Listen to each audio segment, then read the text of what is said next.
Tu es là, devant ton écran, mais ton esprit est ailleurs, tu écoutes, tu comprends, et pourtant, tu sens qu'il manque quelque chose, tu parles parfois, tu fais l'effort, et tu as l'impression que ça ne touche personne. Tu te tais parfois, et tu sens que tu disparais. Tu veux être respecté, tu veux être écouté, tu veux être ressenti. Mais dans la vraie vie, tu as souvent cette sensation étrange, être là, sans vraiment être là. Tu t'adaptes, tu choisis tes mots, tu souris quand il faut, tu fais semblant d'être à l'aise. Et le soir, une question revient. Pourquoi certaines personnes entrent dans une pièce et tout change? Tu te dis que c'est un don, une chance, un truc réservé à quelques-uns. Alors tu regardes ton reflet et tu évites cette question. Qui es-tu quand plus personne ne te regarde? Et surtout, qu'est-ce que tu dégages quand tu ne dis rien? Parce que la vérité, c'est que tu ne vis pas dans tes paroles. Tu vis dans ton état, dans ton regard, dans ton silence. Et si tu es honnête, tu le sais déjà. Tu n'as pas peur de parler, tu as peur d'être vu, vraiment vu, sans masque, sans rôle, alors tu compenses, tu expliques de trop, tu remplis, tu te justifies. Et plus tu forces, plus quelque chose sonne faux. Pas parce que tu es faux, parce que tu n'es pas posé. Ton intérieur hésite, ton extérieur essaie de tenir.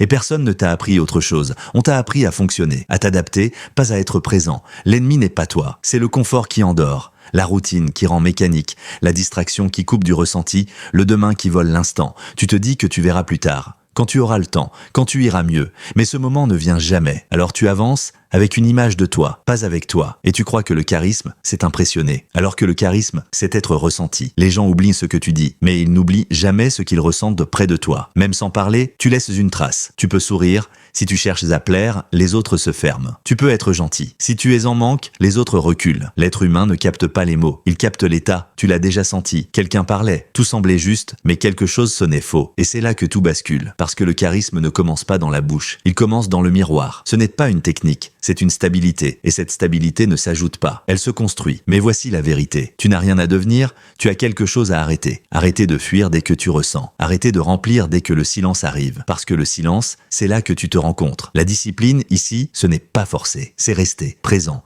Même quand c'est inconfortable. Ton souffle parle avant ta voix. Ton regard parle avant tes mots. Et tu n'influences pas parce que tu veux obtenir. Tu influences parce que tu fais ressentir. Dans un monde qui court, celui qui s'arrête devient rare. Alors pose-toi cette question. Si ton charisme dépendait uniquement de ton niveau de présence, qui serais-tu, ce soir, en entrant dans une pièce, sans rien dire?